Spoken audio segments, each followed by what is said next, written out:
요한계시록은 재림의 노정을 한 편의 드라마처럼 기록해 놓았다라고 말씀을 드렸습니다. 데살로니가 후서 2장 3절에 보시면은 찾지는 않고 지나가겠습니다. 예수님의 강림에 있어서 예수님께서 강림을 하실 건데 그 강림하시기 전에 먼저 배도하는 일이 있고 그 다음에 저 불법의 사람 멸망의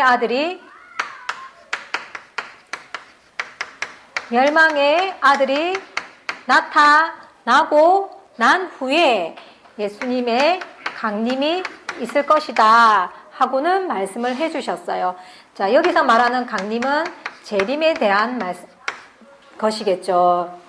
그러니까 예수님께서 오시는 것에 있어서 무작정 오시는 것이 아니라 예수님이 어떤 순서로 오실 것이다라는 그 노정을 이미 사도 바울께서 이렇게 말씀을 해 주셨더라라는 겁니다. 그렇는데 그 예수님의 강림하심에 있어서 먼저는 배도하는 일이 있을 것이다 라고 말씀을 해주셨는데 그 배도하는 일이 어떻게 일어나느냐 보니까 요한계시록에서의 기록된 말씀이더라 라는 거예요. 요한계시록 2장과 3장에서 보니까 7별과 7금 촛대 교회가 세워졌잖아요. 그렇게 7별이 7교회와 7교회의 사자들이 세워졌는데 2장 3장에서 보니까 이들이 하나님의 뜻을 잘 받들고 나아간다고 합니까? 명령을 지키지 않는다고 합니까? 예, 하나님의 뜻을 잘 순종하지 못하니까 예수님께서 너희들이 회개하지 않으면 촛대를 옮겨버리겠다라는 말씀을 하셨잖아요. 그것은 이 7교회와 7교회의 사자가 어떤 길을 갈 것이라는, 예, 사도 바울께서 말씀하신 이 배도의 길을 갈 것이라는 것을 좀 더 상세하게 기록을 해 놓은 것이 2장과 3장의 내용이더라라는 겁니다. 그렇게, 이 배도하는 일을 통해서 이제 계시록의 시대로 접어든다라는 것을 알려주고 계시는 내용인 거예요. 그렇게 7교회와 7교회의 사자가 하나님을 배신하고 떠나가 버리게 되자 이 성경책이 7인으로 봉해져 버렸다라고 계시록 5장에서 말씀을 하고 있었죠. 그래서 이 책이 봉해져 있으니까 이 책을 열어볼 수가 없기 때문에 이제 사도 요한이 크게 우니까 다윗의 뿌리, 예수님께서 이기셨기 때문에 걱정하지 말아라 하면서 위로를 해주시고, 그 다음에 하나님의 오른손에 있던 이 계시의 말씀이 예수님 손으로 이제 넘어가게 됩니다. 하나님의 손에 있던 이 책이, 인봉된 책이 예수님의 손으로 넘어가게 됐다는 것은 단지 책 한 권이 넘어갔다는 뜻이 아니라 하나님의 나라를 다스리는 정권이 예수님에게로 넘어갔다, 왕위가 계승되었다라는 그런 뜻이 담겨 있는 의미였다라고 말씀을 드렸습니다. 그렇게 해서 이 7 사자들이 하나님의 뜻을 어기게 되자 이 예수님께서 7인을 떼시는 내용이 6장의 내용이라고 말씀을 드렸습니다. 자, 이 책을 볼 수가 없으니까 이 책을 인을 뜯어내야지만이 책을 볼 수가 있을 거잖아요. 그래서 그 인을 떼는 내용이 계시록 6장의 내용이었는데 이 7인을 뗀다는 것은 하나님의 재앙과 심판의 말씀이다 그랬죠. 그러면 하나님께서 재앙과 심판을 내리는데 그러면 누구한테로 내리겠습니까? 예, 잘못한 사람한테 심판과 재앙을 내리겠죠. 그래서 이 심판과 재앙의 대상은 누구냐니까 7별과 7교회를 향한 심판이었더라라는 겁니다. 그렇게 이제 심판을 하고 나니까 이제 하나님의 백성이 하나님한테로부터 잘못을 저질러서 심판을 받고 나니까 어떻게 되는 거예요?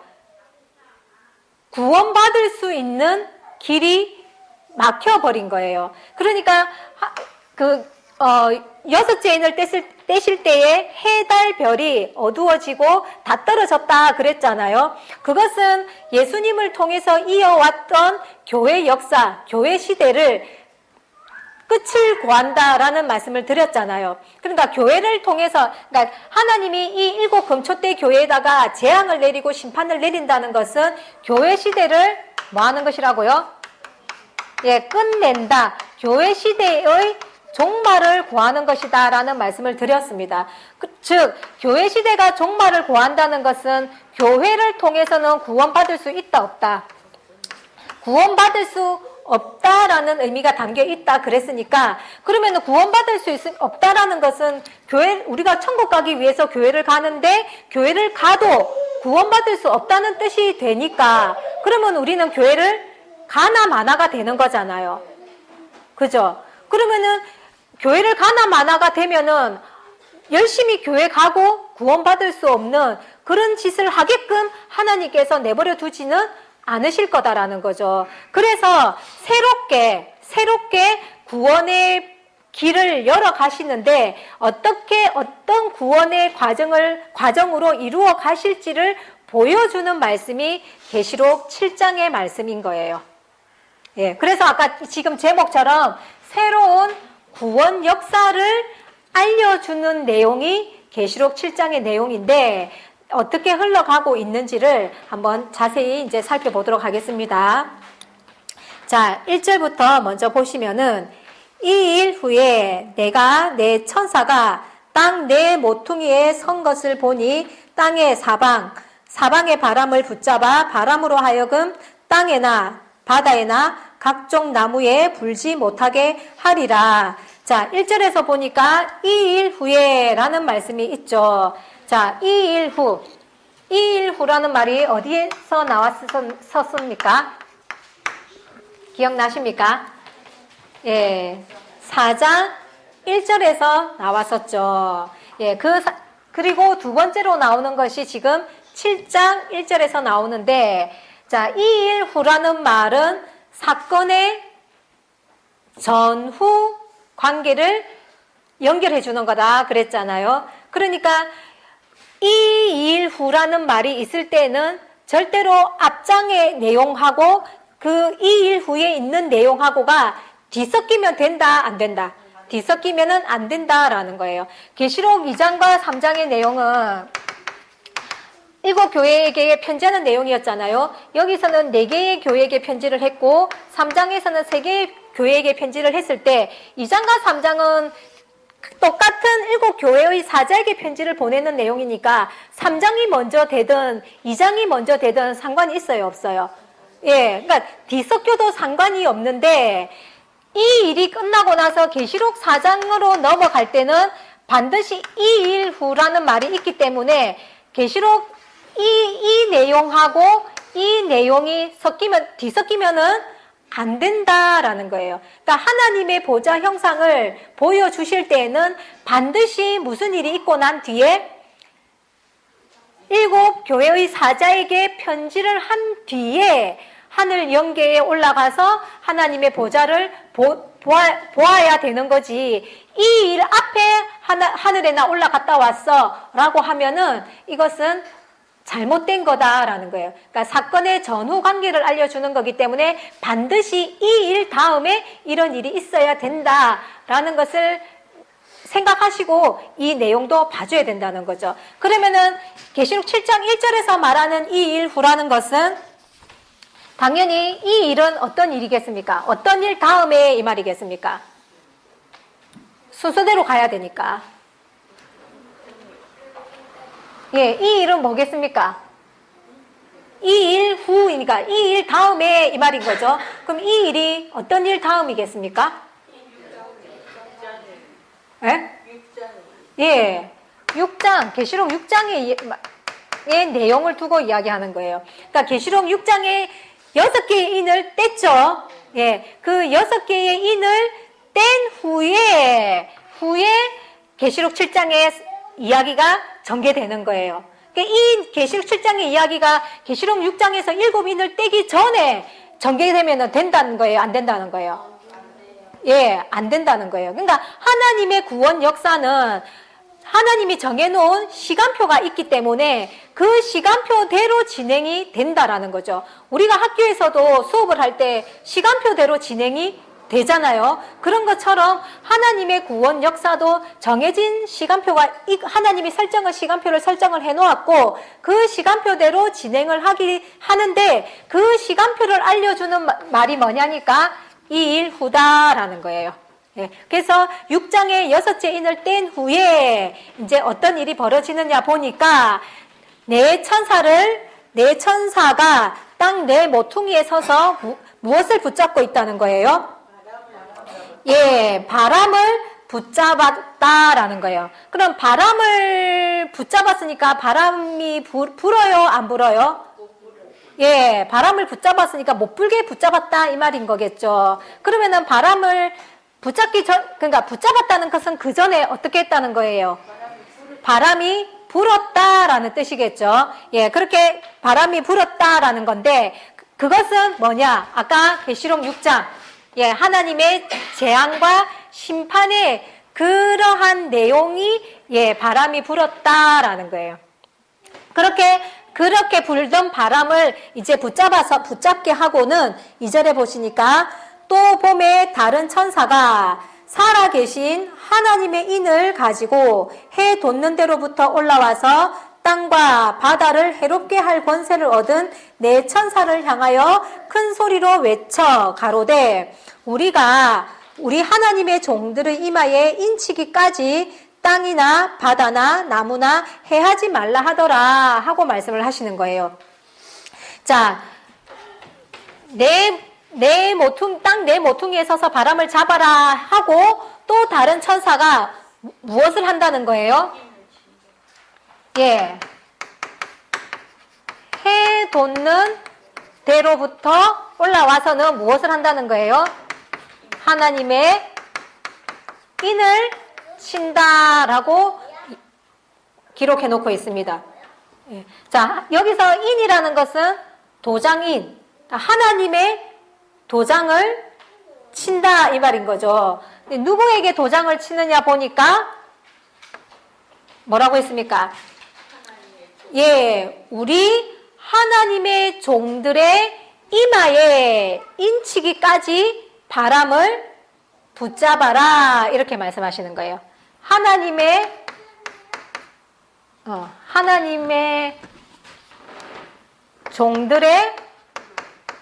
종들의 이마에 인치기까지. 자, 그러면은 하나님의 종들의 이마에 하나님의 도장이 찍혀 있다 이 말인 거잖아요. 예, 도장이라는 것을 어디다가 사용을 합니까? 계약할 때, 그죠? 계약할 때 쓰잖아요. 내 거라는 것을 증명해주는 그런 도구로 사용되는 게 도장인데, 그러면 하나님의 종들의 이마에 하나님의 도장이 찍혔다는 것은 그럼 나는 하나님 거다, 하나님의 소유다라는 것을 말해주는 거죠. 자, 우리는 누구의 백성입니까? 하나님의 백성이잖아요. 자, 이마 한번 까봅시다. 우리 다 도장이 있는지 없는지. 예. 그러면은 이 도장을 진짜로 하나님의 도장을 꽝 찍었다는 의미가 아니라 비유적인 의미라는 거 아시겠죠? 예. 우리가 결혼식을 하면은 서약을 하잖아요. 그죠? 그럴 때 뭘로 합니까? 말로 하잖아요. 말로. 그죠? 약속합니까? 이러면 예, 약속합니다. 이러면서 오른손을 들고 이렇게 이제 공표를 하는 것으로 우리가 이제 예, 약속이 이루어졌습니다. 이제 이런 말도 하잖아요. 그러니까 하나님의 이마에 하나님의 종들의 이마에 하나님의 인이 있다라는 이 말은, 자, 요한복음 3장으로 가서 답을 살펴보겠습니다. 요한복음 3장.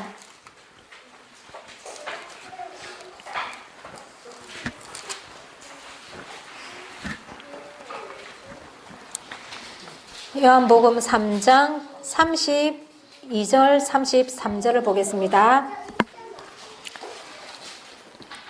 시작.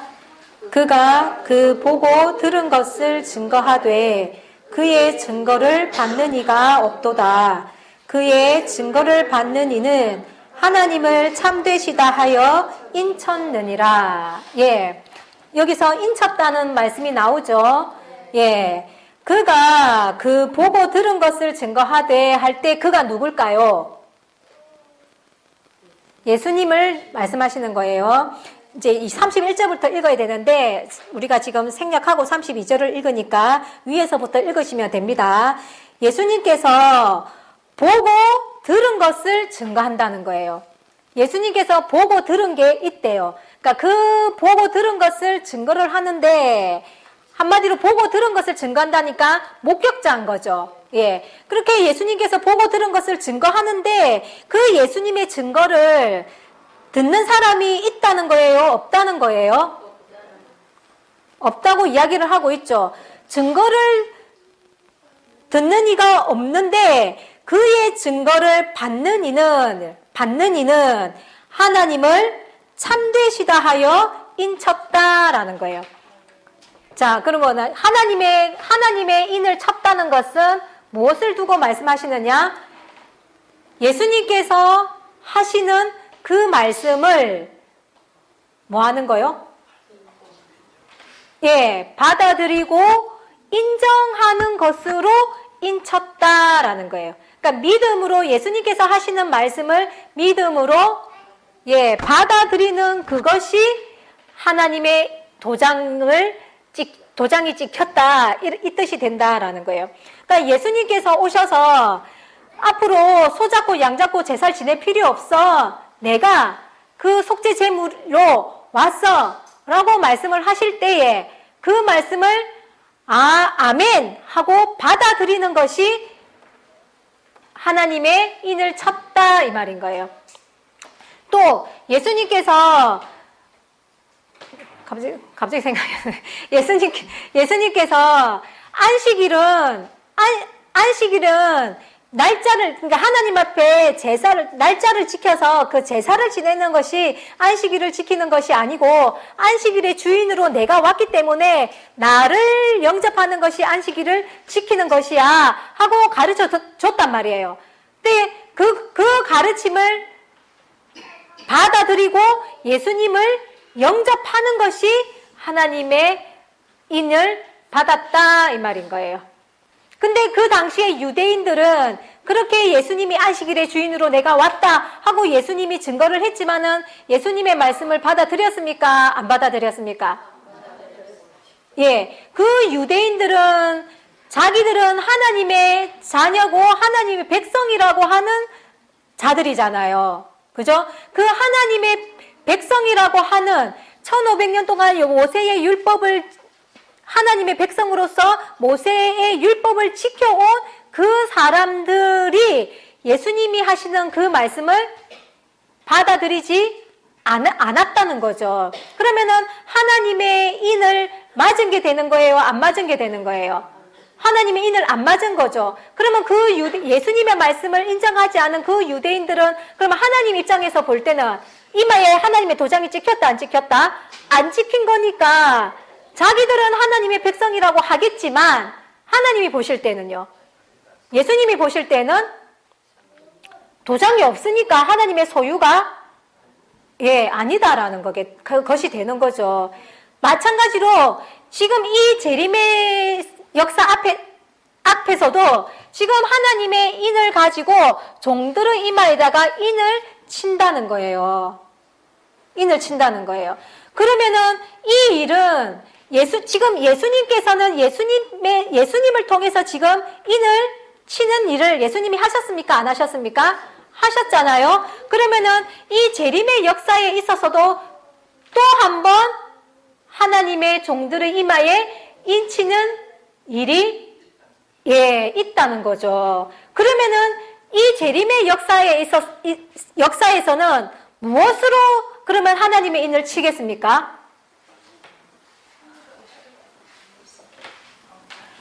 당연히 말씀으로 치겠죠. 말씀을 뭐 하는 사람? 예, 말씀을 인정하는 사람, 믿음으로 받아들이는 그 사람을 또다시 하나님, 인정하는 그 사람들을 인을 치겠죠. 그죠? 그러면은 이 말씀은 어떤 말씀이냐라는 거예요. 이 말씀은 어떤 말씀이냐.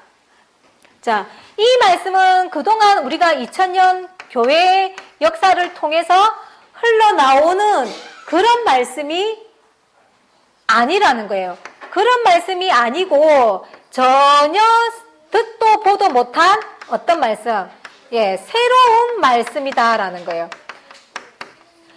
2000년 동안 들어왔던 말씀이면은 새삼스럽게 우리가 인정하고 말고 할 게 있습니까?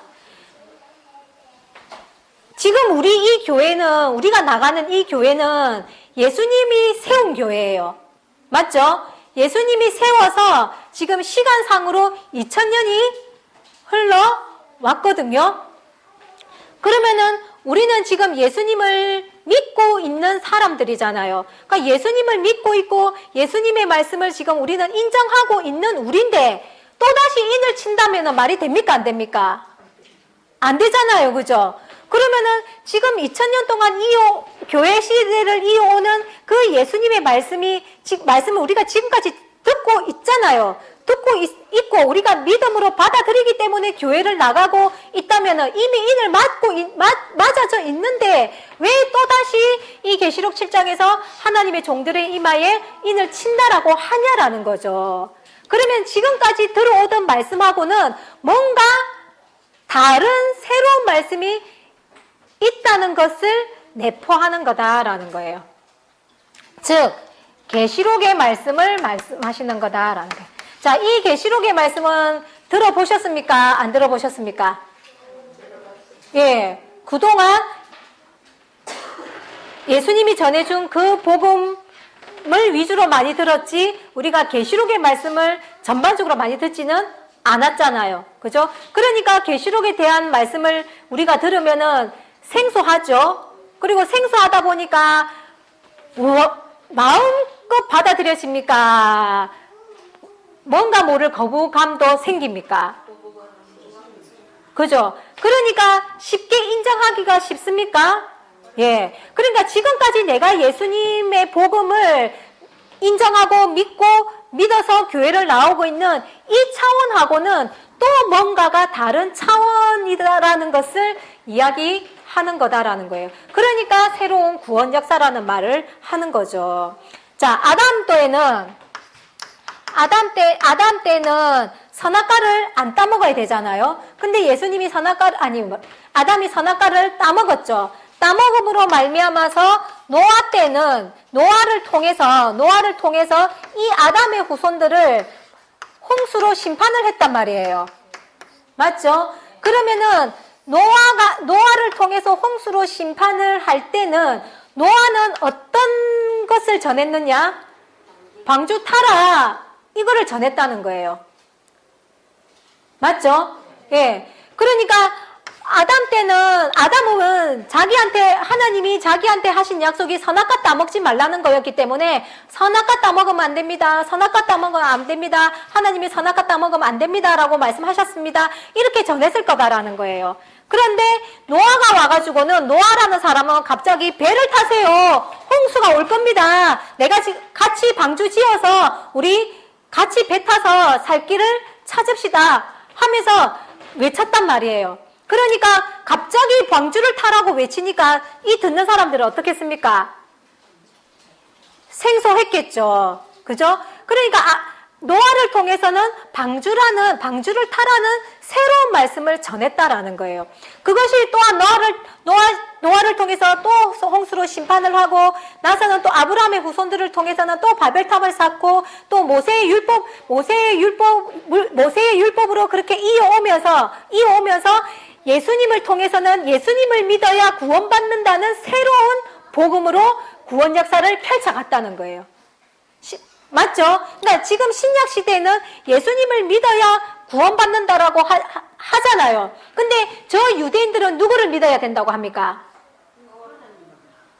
하나님을 믿어야 된다고 한단 말이에요. 그죠? 그러니까 이미 예수님을 통해서는 그 예수님을 믿어야 구원받는다는 새로운 복음으로 새로운 시대를 열어갔다는 거죠. 그래서 예수님이 오시고 난 뒤부터는 예수님을 믿어야 구원받을 수 있는 거다라는 거죠. 그러니 예수님을 믿지 않은 유대인들은 이미 뭐 받은 거예요? 예, 심판받았다라는 거예요. 그러나 아직도 저 실제적인 유대인들은 자기들이 아직도 선민인 줄 알고 선민 사상을 가지고 살아가고 있지만 이미 그들은 예수님을 인정하지 않는 것으로 2000년 전에 하나님의 자녀로서의 권세는 박탈당했다라는 거예요. 그렇게 2000년이 예수님을 믿음으로 구원받는다는 복음이 2000년을 왔다라는 거예요. 2000년을 왔는데 또 일곱 금초대 교회가 죄를 짓고 하나님을 떠나가 버리자 하나님은 또다시 그 교회 시대를 심판하고 멸하시고 새로운 구원 역사를 이뤄가는 그것이 뭐냐니까 우리가 이야기하는 재림의 역사고 그 재림의 역사를 소소하게 상세하게 기록해 놓은 것이 이 계시록의 말씀이다라는 거예요. 그러니 이 계시록의 말씀을 통해서 새롭게 구원 역사를 열어가기 때문에 이 하나님의 인을 치는 이 말씀은 이 종들의 이마에 인을 치는 이 말씀은 어떤 말씀이냐? 계시록의 말씀을 인정하고 믿음으로 받아들이는 그 사람들의 이마에 인을 치는 역사가 있을 것이다 하고 이 계시록 7장에서 말씀을 해주고 계시는 거예요. 그러니까 지금이 말세라고 한다면은 반드시 어떤 말씀을 알아야 되느냐? 예, 이 계시록의 말씀을 알아야 구원받을 수 있는 가능성이 있지. 이 계시록을 한자도 모르고는 절대로 구원받을 수 없다는 거예요. 이것이 영적인 시대의 흐름이고 이 시대의 흐름을 아담 시대가 끝나니까 노아 시대가 오고 노아 시대가 끝나니까 아브라함 시대가 오고 아브라함으로 통해서 모세의 율법 시대가 끝나니까 예수님의 시대가 오고 하는 그런 영적인 시대의 흐름을 읽을 수 있도록 만들어주는 것이 이 성경이기 때문에 우리는 성경 공부를 열심히 해야 되는데 기도는 열심히 하는데 무엇은 열심히 안 해요? 찬양은 열심히 하는데 예, 성경 공부는 열심히 안 하니 시대에 안 맞는 신앙으로 우리는 신앙생활을 해가고 있다라는 거예요. 세상을 살아도 시대에 맞게 생각이 따라가지 못하면은 도태되는 거잖아요. 세대 차 난다 이러면서 상대도 안 해주잖아요. 그렇죠? 마찬가지 이 영적인 시대도 그 시대의 흐름에 발맞춰 갈 수 있는 그런 영안을 우리가 가져야 된다는. 그래서 성경 공부를 소홀히 해서는 절대로 이 시대의 흐름을 분별할 수가 없다는 것을 명심하시고 이 말씀에 좀 더 집중을 해주시면 감사하겠습니다. 예, 이렇게 인을 치는데 이 천사가 어디로부터 올라온다는 거예요? 예, 하나님의 인을 가지고 오는 천사가 해 돋는 데로부터 올라온다는 거예요. 그러니까 해 돋는 데라는 것은 해가 어디서 돋습니까? 예, 동쪽에서 돋잖아요. 그러니까 실제로 동쪽에서 온다 이런 의미보다는 이제 상징적인 의미가 있겠죠. 시편에서도 하나님을 해로 비유를 하셨거든요. 그래서 하나님이 계신 곳, 이제 그런 의미를 담아져 있는 것인데, 자, 이제 그러니까 이제 동쪽이라는 단어와 결부되는 또 이제 이사야의 예언을 한번 보도록 하겠습니다. 자, 이사야 41장입니다.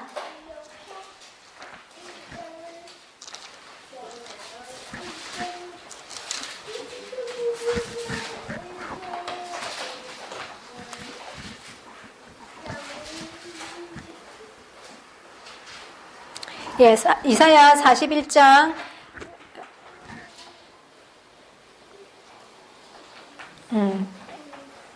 1절부터 읽어보시면 섬들아 내 앞에 잠잠하라 민족들아 힘을 새롭게 하라 가까이 나아오라 그리하고 말하라. 우리가 가까이 하며 서로 뭐 하자는 겁니까?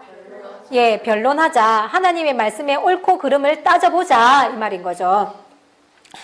누가 동방에서 사람을 일으키며 의로 불러서 자기 발 앞에 이르게 하였느뇨. 열국으로 그 앞에 굴복해 하며 그로 왕들을 치리하게 하되 그들로 그의 칼에 티끌 같게 그의 활에 불리는 촉에 같게 한다는 거예요. 동방에서 사람을 일으킨다는 거예요. 그 동방에서 일으키는 그 사람이 앞으로 열국을 굴복시키고 왕들을 치리하겠다라고 말씀을 하고 계시는 거예요. 이해되십니까? 예. 그러면서 8절에도 한번 가보세요. 그러나 나의 종 너 이스라엘아, 나의 종이라 그러죠. 하나님의 종을 이스라엘아 하고 부르면서 나의 택한 야곱아, 나의 벗 아브라함의 자손아 이러는 거예요. 자, 하나님의 종이 있어요. 하나님의 종을 뭐라고 부릅니까? 예, 이스라엘이라고 부르고 나의 택한 야곱아 하고 부르고 아브라함의 자손아 하고 부르는 거예요. 됐습니까? 예, 그러면서 내가 9절에 땅 끝에서부터 너를 붙들며 땅 모퉁이에서부터 너를 부르고 내게 이르기를 너는 나의 종이라 내가 너를 택하고 실어버리지 아니하였다 하였노라. 예, 이 종을 하나님의 종을 어디에서 불렀다는 거예요? 땅 끝에서 불렀다죠.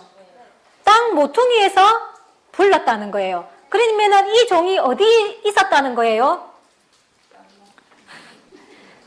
땅 끝에 있었고 땅 모퉁이에 있었고 또 이사야 4장 2절 41장 2절로 따지면은 어디에서 불렀다는 거예요? 예, 동방에서 불렀다라는 거예요. 그러니까 그러면은 동방에 있다 이 말인 거죠. 동방, 동쪽 뭔가 의미가 연결되죠. 예, 자. 예수님의 역사는, 초림의 예수님의 역사는 어디에서 예수님이 태어났습니까? 예, 이스라엘이라는 베들레헴에서 태어났죠. 예, 그 베들레헴에서 태어나서 갈릴리를 거쳐서 예루살렘에서 예수님의 사명이 마감을 했잖아요. 예, 그렇게 되어질 것을 이미 구약에서도 예언을 하셨고, 그렇게 진행이 되었습니다.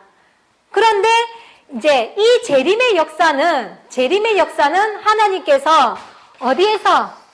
동쪽, 동방, 모퉁이 땅 끝에서 하나님의 종을 불러서 하나님의 역사를 펼쳐갈 것이다라고 이미 이사야부터, 그러니까 이사야 그전부터 있었지만 어쨌든 2600년 전부터 하나님이 이미 이렇게 설정을 해 놓으셨더라라는 겁니다. 그러면은 재림의 역사는, 초림의 예수님의 역사는 이스라엘이라는 나라에서 일어났잖아요. 이루어졌잖아요. 그런데 재림의 역사는 어디에서 일어난다는 거예요? 예, 동방, 모퉁이 땅 끝. 그러면은 이런 동방, 모퉁이 땅 끝이라고 하는 나라를 생각해 보면은 어떤 나라가 떠오릅니까? 우리나라도 동방예의지구 뭐 이런 말 하잖아요, 그죠? 동방 이런 말, 동이족 이런 말 쓰는데, 예, 그러니까 만약에 어쨌든 재림의 역사는 이렇게 이루어질 것이라는 것을 이미 설정을 해놓았다면, 진짜 동쪽에 어떤 나라를 통해서 이루어진다고 한다면, 그 나라가 이왕이면은, 우리나라가 되면은 좋겠죠. 그죠? 예. 왜 하필 우리나라입니까? 이러면 되겠습니까? 안 되겠습니까? 그럼 미국에서 일어났으면 좋겠습니까? 일본에서 일어났으면 좋겠습니까? 그죠? 예. 재림의 역사가 일본에서 일어나면 우리 일본 가야 되는 거고, 중국에서 일어나면 우리 중국 가야 되는 거고, 미국에서 일어나면 미국에 가야 된단 말이에요. 우리 미국 갈 돈이 어디 있습니까? 일본 갈 돈은 어디 있으며, 그죠? 그러면은 우리나라에서 일어난다면은 얼마나 감사한 일입니까? 예. 그러니까 어쨌든 하나님은 이렇게 예언을 해 놓으셨다라는 거예요. 그러니까 성경에 얼마나 치밀하게 하나님이 이런 어떻게 예언을 해놓았는지 보이십니까? 예. 자, 이렇게 하나님의 종들의 이마에 인을 친다고 합니다. 그 하나님의 종들의 이마에 인을 치는 사람이 뭐라고 하냐 보니까, 몇 명이라고 하냐 보니까, 이 사람들이, 14만 4천 명을 인치고, 뭐라고 합니까? 이스라엘 자손의 각파 중에서 14만 4천이라 하죠. 그러니까 이제 이 사람들이 어떤 사람들이라는 거예요? 예, 이스라엘 자손이라고 했으니까 이스라엘이라는 거죠. 그죠? 그러니까 하나님의 종들의 이마에 인치는 14만 4천은 곧 이스라엘이다 라고 이제 되어져 있으니까, 이스라엘이라고 하니까 우리 머릿속에서 또 떠오르는 게 뭡니까? 어떤 사람이 떠오릅니까? 예, 저 유대인들이 떠오르죠. 예. 자, 우리가 이 14만 4천에 대해서는 진짜 말도 많고 탈도 많은 말이죠. 예전에는 14만 4천이라는 말만 꺼내면 뭐 취급당했느냐? 이단 취급당했죠. 예, 여호와 증인들이 14만 4천을 이야기하니까 14만 4천 말만 꺼내면은 여호와 증인 아니냐, 이단이네 하면서 이렇게 우리 기피하는 그런 현상이 있었지만은, 그래도 지금은 이제 이 14만 4천에 대한 말씀이 많이 나와 있어서 뭐 그 정도까지는 아니지만은 그래도 아직도 생소하게 느끼고 좀 거부감을 가지는 사람들이 많이 있는데, 예, 이 14만 4천에 대한 해석이 이제 좀 분분합니다. 분분한데 그냥 간략하게 말씀을 조금 드려보면은, 자, 14만 4천을 해석하는 부류가 세 가지가 있어요. 세 가지가 있는데, 이 14만 4천은 첫 번째는 모든 구원 받는 사람들을 상징한 수다, 이렇게 이야기를 합니다. 그러니까 구원받을 사람들이 있죠. 구원받을 사람들을 상징적으로 14만 4천이다 이렇게 해석하는 사람들이 있고, 그 다음에 두 번째는 구원받을, 아까 이스라엘이라니까 유대인 생각했잖아요. 유대인을 14만 4천이라고 했다, 이렇게 표현하는 사람도 있습니다. 그리고 세 번째는 순교자들을 14만 4천이라고 한다 하고 해석하는 부류가 있습니다. 자, 이 중에서 하나가 맞든지 아니면 다 틀렸든지 있겠죠. 자, 간략하게 살펴본다면은 모든 구원받을 사람을 14만 4천이라고 했다면, 자, 9절에 보세요. 7장 9절에 이 일 후입니다. 또 세 번째로 이 일 후가 나왔죠. 그러면 여기서 말하는 이 일은 뭐냐? 14만 4천 인을 친 후에, 이 말인 거예요.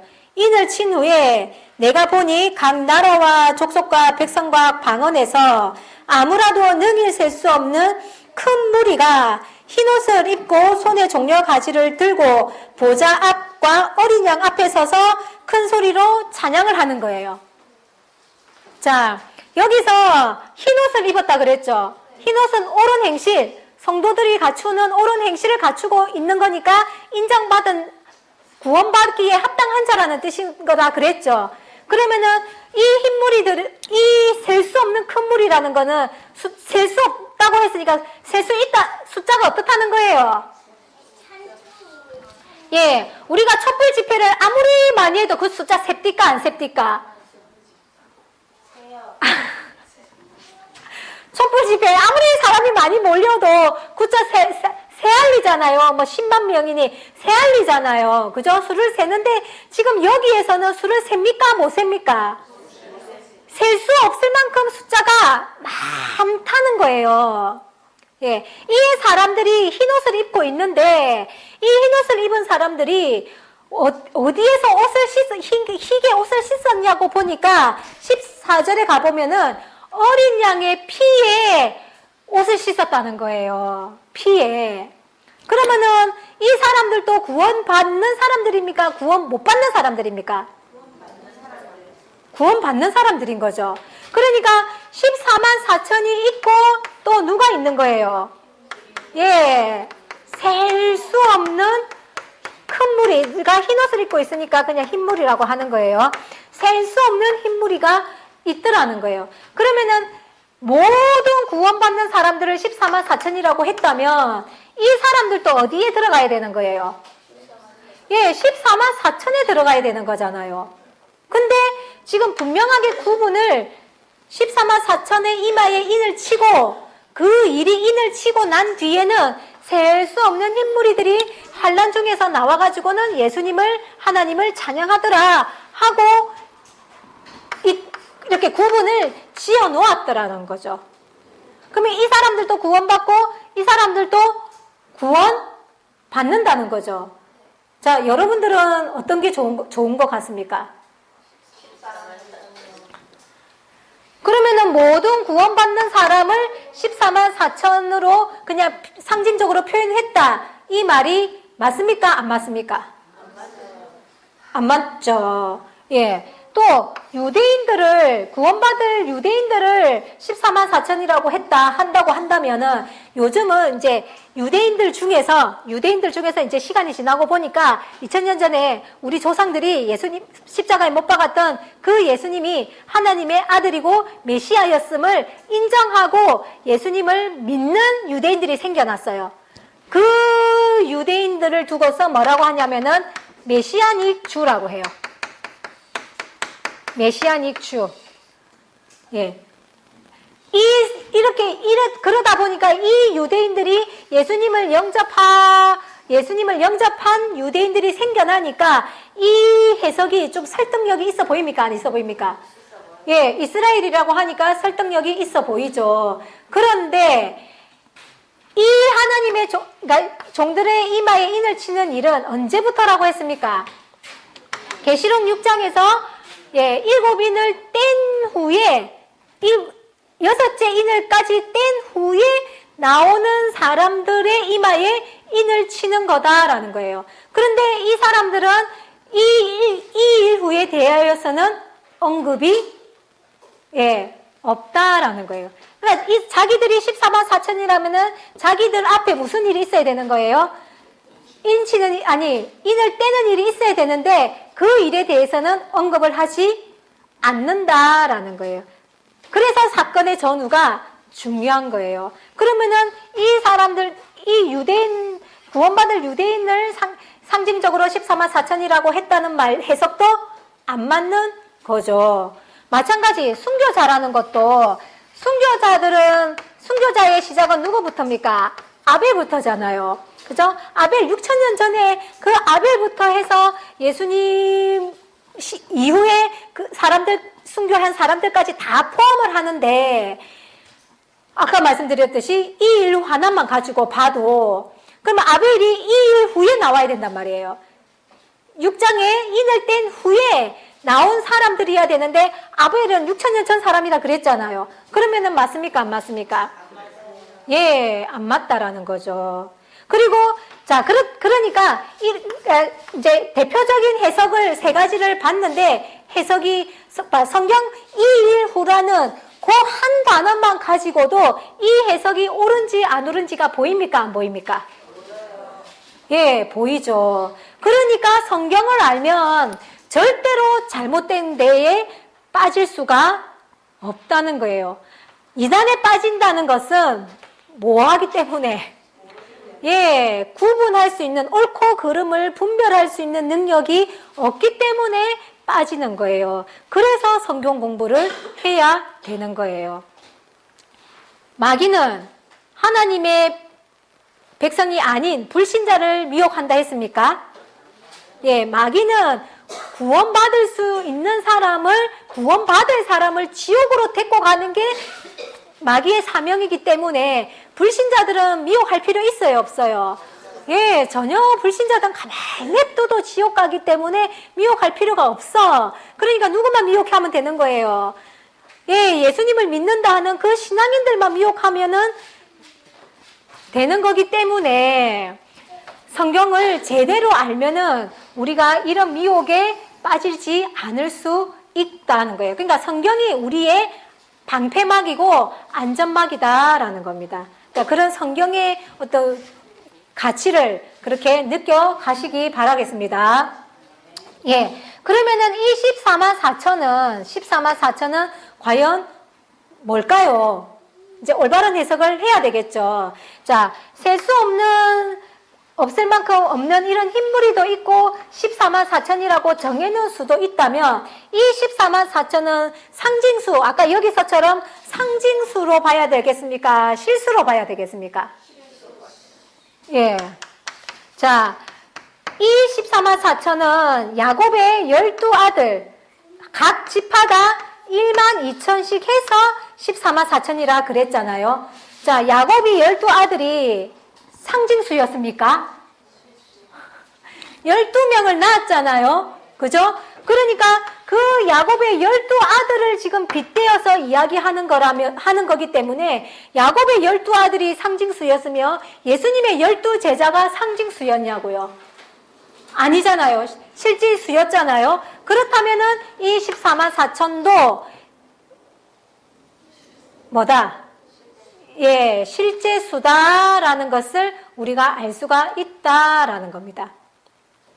자, 이 14만 4천에 대해서는 진짜 이야기를 하면은 이야기해야 될 게 너무나 많고 정말 분량이 참 많은 부분이에요. 그래서 이 짧은 1시간 안에 이거를 다 하려니까 제가 마음이 급하겠습니까? 안 급하겠습니까?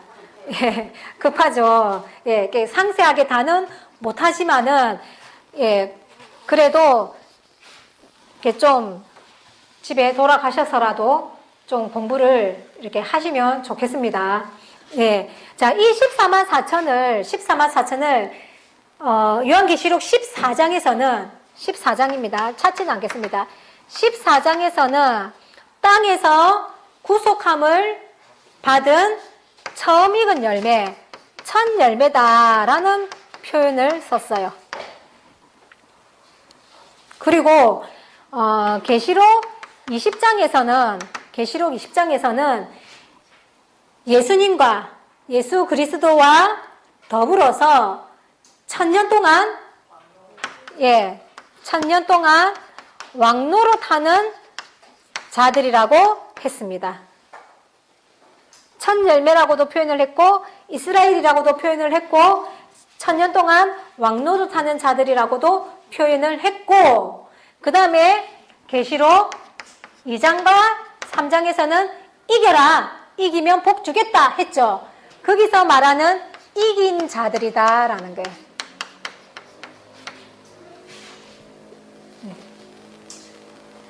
그러면은 이 14만에 이렇게 표현을 해놨다고 한다면은 이 14만 4천의 어떤 중요성과 가치가 그 의미가 조금은 감이 오십니까? 예. 그러니까 하나님께서는 그렇게 교회 시대를 마감을 짓고 새롭게 구원의 역사를 펼쳐가는데 그냥 교회만 나가는 것으로 교회는 그냥 교회 다니는 것으로 하나님이 구원을 시키겠다고 하는 것이 아니라 이 계시록의 말씀을 통해서 이 계시록의 말씀을 알리고 이 말씀을 믿고 인정하고 받아들이는 그 사람들을 새롭게 만들어 가겠다는 것을 지금 알려주시는 것이고 그렇다면은 이 예언대로 앞으로 구원의 역사를 하나님께서는 펼쳐 가시겠죠. 이렇게 14만 4천을 만들어서는 그것도 몇 지파로요? 예, 한 지파당 1만 2천씩 12지파의 어떤 구조적인 모습으로 구원 역사를 펼쳐갈 것을 이렇게 보여주셨다면은 그 재림시대가 된다면은 하나님의 구원 역사가 이런 모양으로 만들어져 가겠습니까? 다른 모양으로 만들어져 가겠습니까? 예. 그러니까 예, 이 모양으로 만들어 갈 것을 2000년 전에 사도 요한을 통해서 이미 예언을 해 놓으셨다라는 겁니다. 얼마나 장구한 예언인지 아시겠죠? 사도 요한이 기록한 때만으로 해도 2000년 전이고, 또 이 12지파는 누구의 아들입니까? 야곱의 아들이거든요. 그러니까 야곱의 아들은 또 구약시대 인물이잖아요. 그럼 구약시대로 간다면은 또 예수님 때로부터 또 2000년을 전이거든요. 그러면은 오늘날 우리 입장에서 보면은 그 약 4000년 전부터 하나님은 이렇게 구원 역사를 세상 끝에 이런 모양으로 구원 역사를 펼쳐갈 것이라는 것을 4000년 전부터 예언을 하시고, 또 우리 까먹을까봐 사도 요한을 통해서 또 한 번 말씀해 주시고 이렇게 하시고 계시다라는 거예요.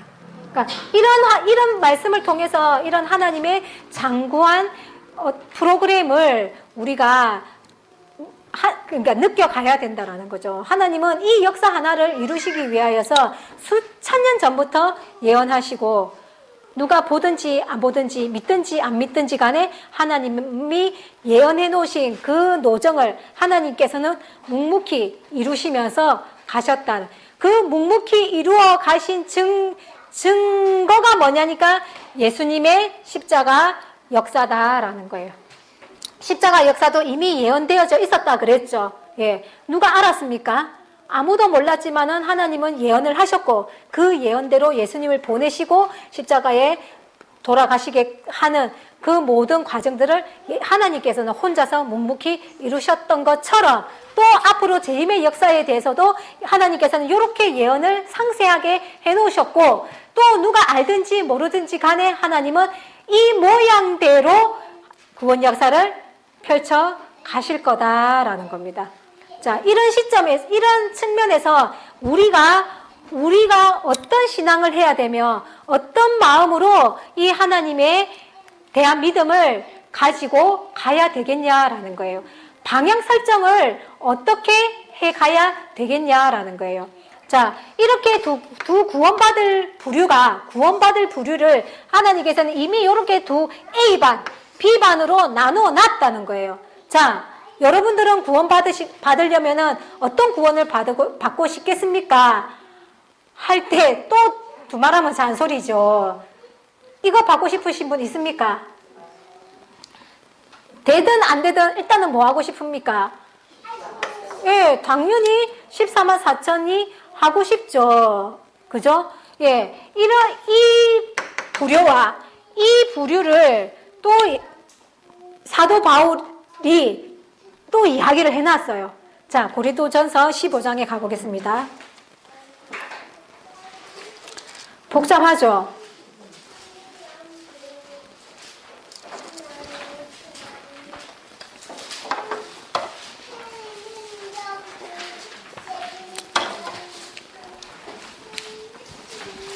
고린도전서 15장은 부활장이에요. 앞으로 우리가 죽으면 부활을 한다고 하잖아요. 알고 계십니까?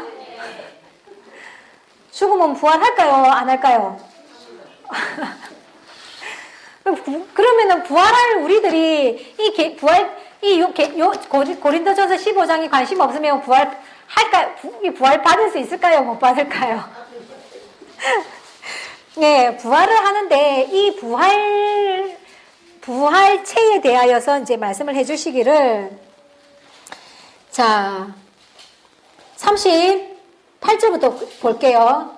좀 빨리 보겠습니다. 하나님이 그 뜻대로 저에게 형체를 주시되 각 종자에게 그 형체를 주시느니라.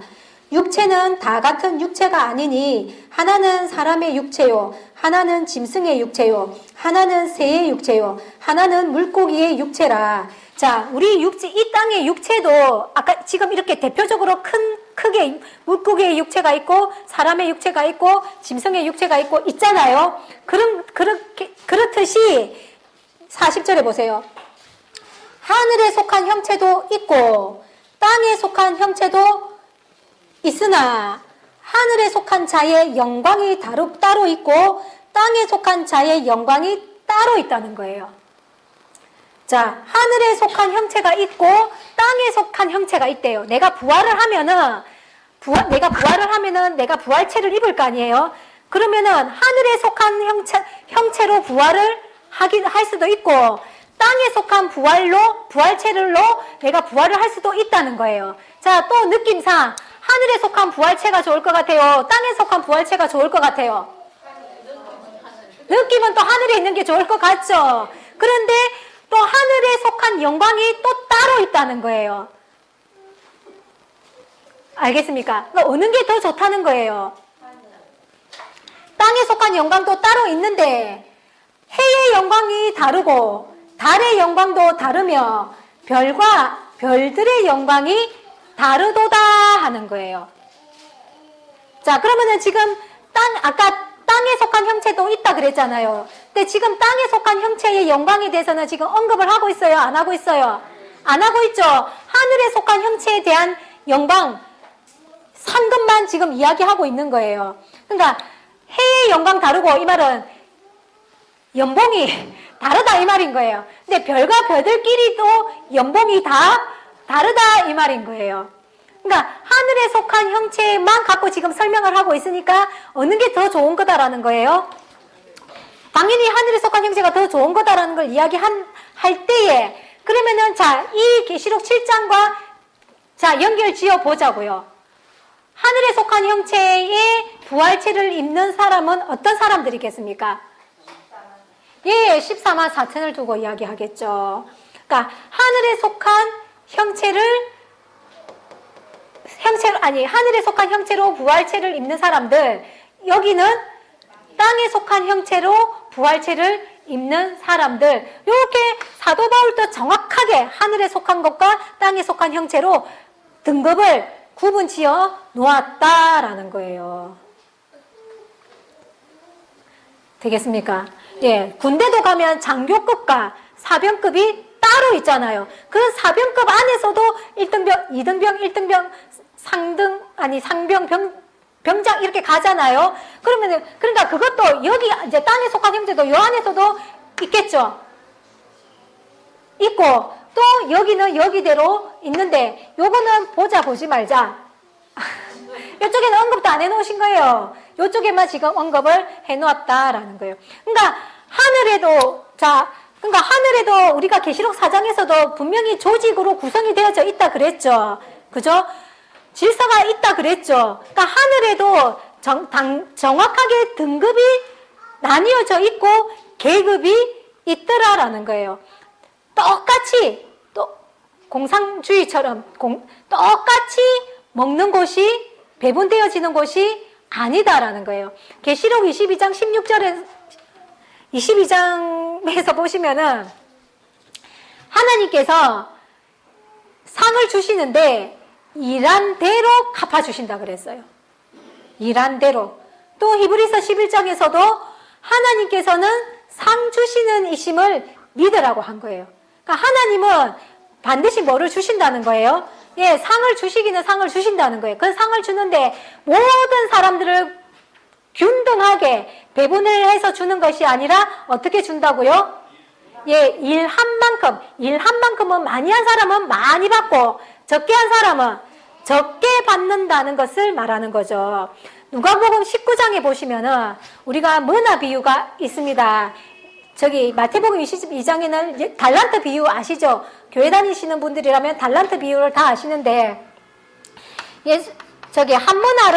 한 문화를 사람들한테 맡겼는데 어떤 사람은 이 한 문화를 가지고 10문화를 남기고 어떤 사람은 5문화를 남기고 어떤 사람은 땅에 숨겨놨다가 한 문화 그대로 가지고 왔다는 거예요. 그러니까 예수님께서 오셔가지고는 이 한 문화를 가진 사람에게 니 왜 장사해서 이윤 안 남겼냐 하면서 그러니까 이 한 문화를 가진 사람이 우리 주인은 노동 착취를 많이 하는 사람이라서 내가 일 안 했다. 이제 이렇게 이야기를 합니다. 그러니까 그래 네가 내를 그렇게 봤다면 네가 은행에 맡겨서 이자라도 갖고 왔어야지 하면서 그 이자 도로 내놔 하면서 예수님께서 그렇게 말씀을 하시는 거예요. 그러면서 이 한 문화를 가진 이 사람의 것을 빼앗아 가지고는 이 사람한테 주는 거예요. 그러니까 이 사람이 뭐랍니까?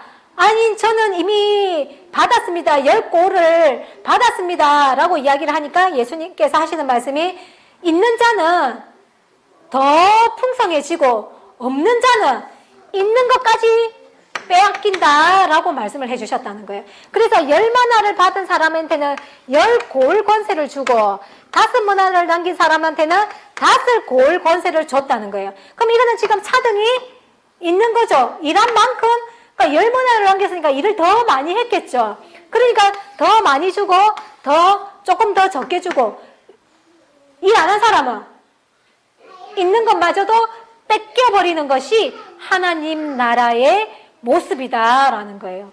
그러니까 하나님의 나라에 가면 놀고 먹는다 이렇게 생각하면은 큰 오산이다라는 거예요. 절대로 요즘은 뭐 밥퍼, 공짜 밥 주고 이런 거 많잖아요. 밥퍼. 하나님 나라에 가면 밥퍼 있다 없다? 예, 그게 하나님 나라의 움직임이다라는 거예요. 자, 이렇게 이루어져 있는데도 불구하고 성경에서는 곳곳에 이렇게 정확하게 등급이 나누어져 있고 계급도 있고 또 그만큼 하나님이 주신 보상도 이렇게 서열이 다 있다는 것을 알려주고 계시는데 우리 교회에서는 이런 것들을 이렇게 알려줍니까? 그냥 믿기만 하면은 구원받습니다 하는 것으로 다 끝내버리고 있다는 거예요. 그러면은 성경을 제대로 가르쳐주고 있는 거예요? 못 가르쳐주고 있는 거예요? 그렇게 예수님 믿는 것으로 구원받습니다만 가르쳐주는 그렇게 알고 있는 그 사람하고 우리 같이 이렇게 상세하게 알려주는 사람하고 어떻습니까? 어느 게 더 낫습니까? 공부하기는 머리 아프지 마. 맞죠? 공부를 좀 하려니까 머리는 좀 아프겠지만은 더 많이 아는 사람이 더 구원받을 수 있는 가능성이 많지 않겠습니까? 학교 시험을 칠 때도 한 개라도 더 외워야 한 개라도 더 맞추는 거잖아요. 공부 잘하는 사람과 못하는 사람의 차이는 그거 아닙니까? 그러면은 구원받는 것도 마찬가지죠. 구원의 길을 66권 속에 담아놨는데 31,173구절 속에 담아놨는데 서너 구절 아는 사람하고 31,173구절을 아는 사람하고 같을 수가 있겠습니까?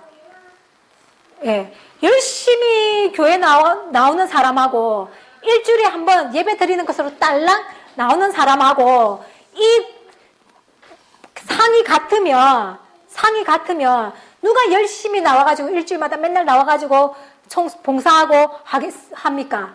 맞죠? 예, 그거는 그러니까 그런 평등이 아니다라는 게, 그러니까 그런 하나님의 속성을 우리가 이 말씀을 통해서 명확하게 알고 계셔야 된다라는 겁니다.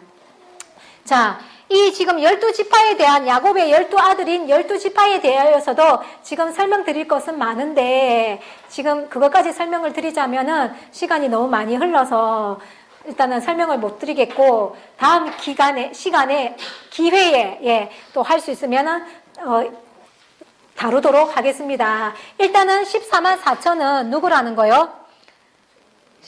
예, 하나님의 종들, 즉 계시록 1장 1절에서 하나님의 종들에게 이 계시의 말씀을 보여주신다 그랬잖아요. 그 하나님의 종들, 이 계시록의 말씀을 보여주는 하나님의 종들을 이야기하는 것이고 이 종들을 이스라엘이라고 표현했다. 이스라엘이라는 뜻은 이긴 자라는 뜻이에요. 이긴 자. 그러니까 우리는 이스라엘이라고 하니까 당연히 또 혈통적인 이스라엘, 저 유대인들을 생각한다 그랬잖아요. 근데 이 이스라엘은 이미 예수님이 오셔서 하나님의 자녀가 되는 권세는 무엇으로? 지금 갑자기 생각이 안 나는데,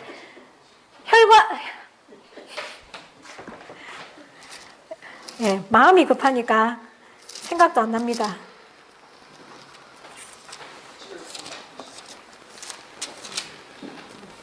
요한복음 1장 12절 13절에 보시면은 혈통으로나 육적으로나 사람의 뜻으로 나지 아니하고 영접하는 자 곧 그 이름을 영접하는 자, 곧 그 이름을 믿는 자, 누굽니까?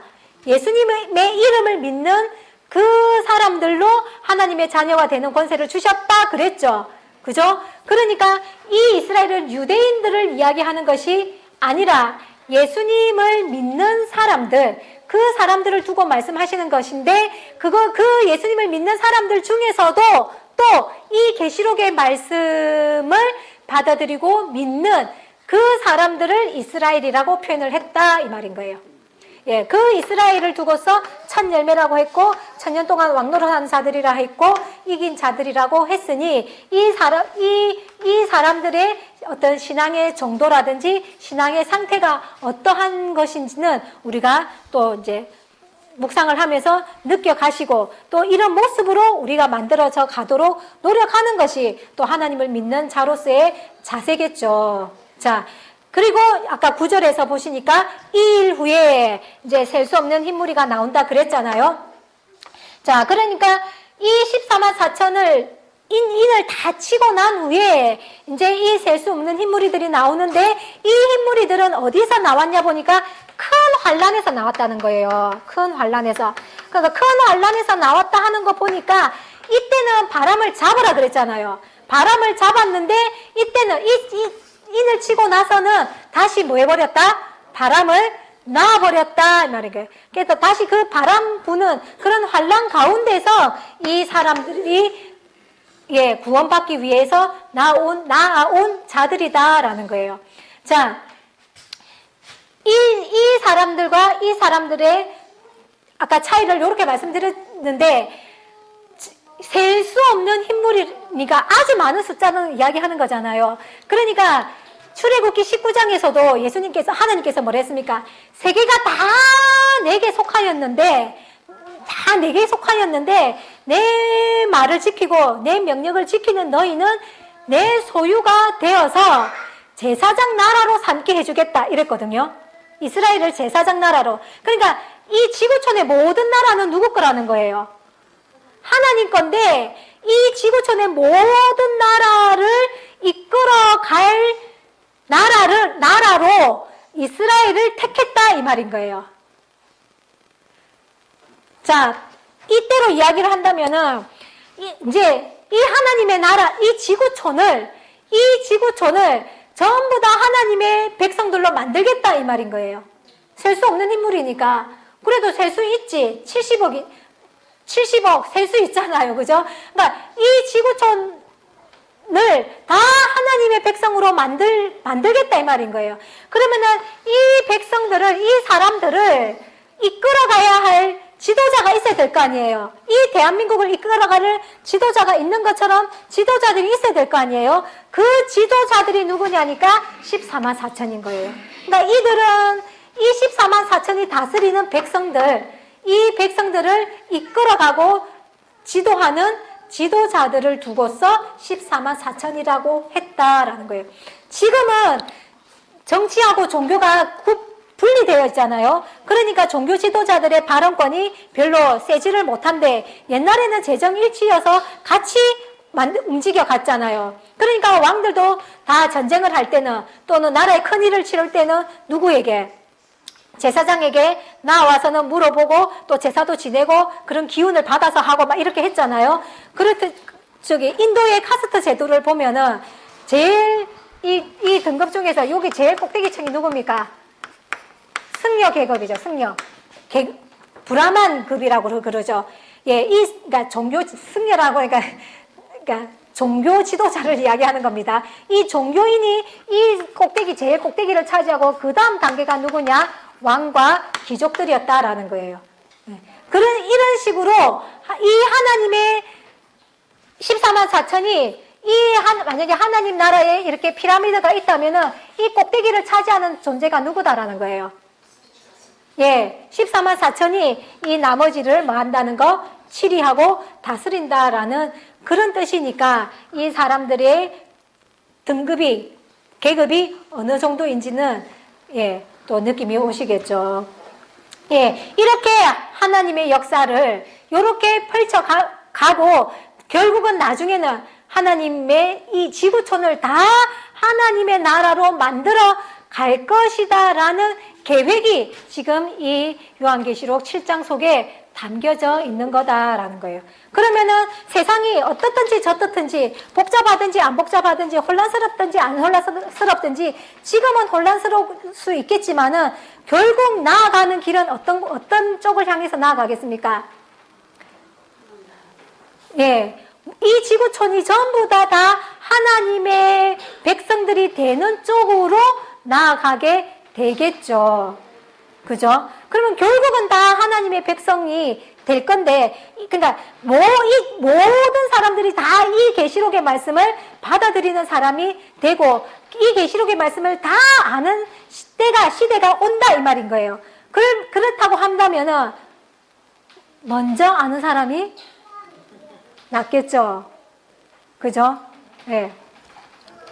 그러니까 지금이 만약에 14만 4천을 만들어가는 시대라고 한다면 여러분들은 초창기 중에 초창기에 오신 거예요.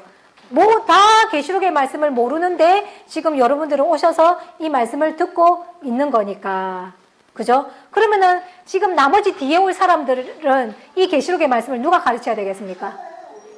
여러분들이 가르쳐야죠. 그러니까 여러분들이 배워서 여러분들이 가르치는 그게 뭐냐?